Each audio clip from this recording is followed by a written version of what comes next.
So I get asked a lot on how to make my background whenever I share it with other people, and figured I could make a tutorial on how I made it. This is only for iPhone though, so if you have an Android, I'm sorry, but I don't have an answer for you. First thing you want to do is change your icons to large. You're going to go ahead and click edit home screen, then customize.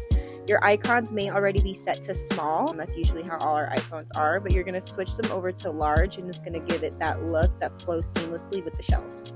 Now you'll want to move all the icons to where you want the shelves. So however many shelves you want, which I was able to fit 5, is where you want to put the shelves so you can have like a good amount of space and it's the correct measurement. Now you're going to screenshot it so that way you get the right measurement when you open up a photo in Canva. Canva is the app that I use to edit everything. You even have the pro version, but even the free version you get tons of stuff. Now after you open Canva, you're going to hit the plus button on the bottom, which is going to bring you to opening up a new doc. Then you're going to go down to where it says use your photos and videos.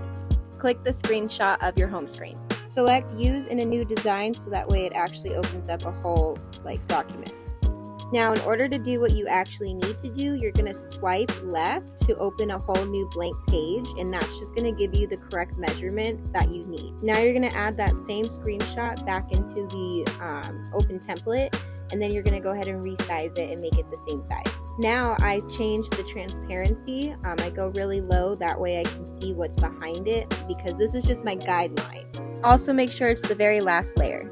Now I'm going to select elements. I'm going to look for a shelf. That's what I'm going to search and pick a shelf that I like the most for it. I do recommend something very, very skinny, because as it gets larger, it does look really weird and becomes kind of thick. So you want to pick a really thin shelf. Now you're going to go ahead and resize it and just shape out all of your shelf. Also a quick trick, if you don't like the color, you can change it with a filter to a grayscale, and it makes it just gray, like a farmhouse rustic look. And yeah, cool trick. I'm going to speed the rest of this up for y'all. Now that everything is resized, I'm actually going to go ahead and delete the background. We are starting fresh. For mine, I really wanted to do like a celestial, starry night sky kind of look, so I'm going to look up celestial backgrounds. And then when you do this, you're going to want to select photos. Graphics is going to be like the things that are usually have a transparent background, but the photos are going to be the ones that fill up the whole page, and then resize it to fill the entire page.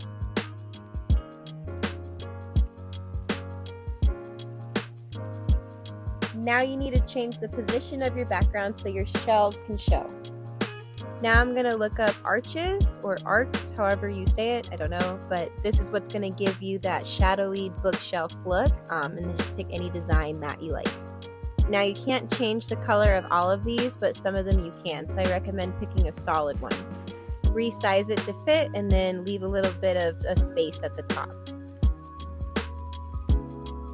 Now I am going to change the transparency again, but I only want the bookshelves to show. You're going to keep the background hidden.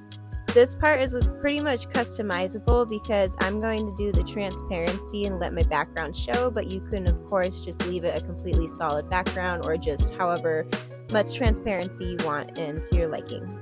Now I'm going to decorate the top, and I'm going to choose stars hanging.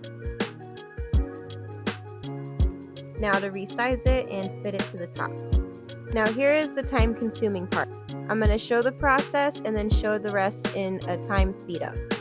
When you have a book spine or a stack of books, or however you want it displayed, you're going to go ahead and save the photo, and in the same picture in Canva, you're going to remove the background. The background remover can be kind of annoying sometimes, so the best way to do it is to actually crop the photo as close as you can to the books and then remove the background. Sometimes you still have to crop it even after that.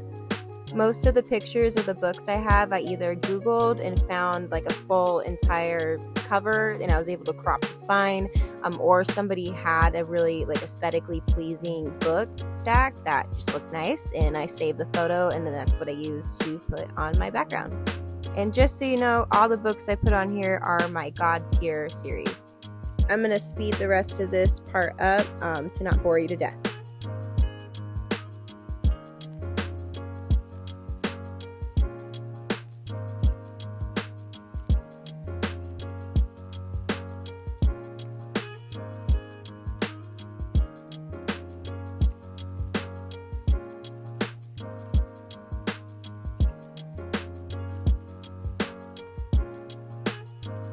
Now that you're done with all the books, have fun with Canva and decorating with all the different elements they offer. I had so much fun doing this part, and doing the picture frames and the little trinkets and figurines was a lot of fun.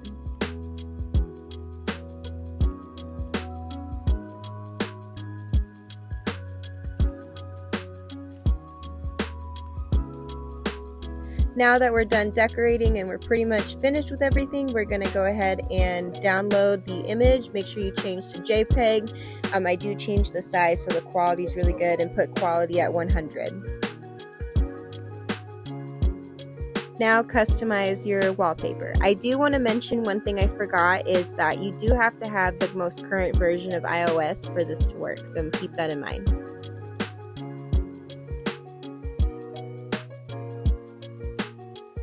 And voila, my beautiful creation. I hope you're able to achieve the same thing. Make sure you also do adjust your icons. Obviously some are in the way.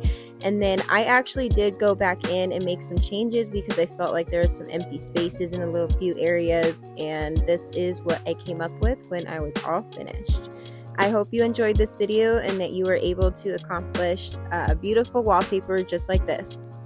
Happy reading!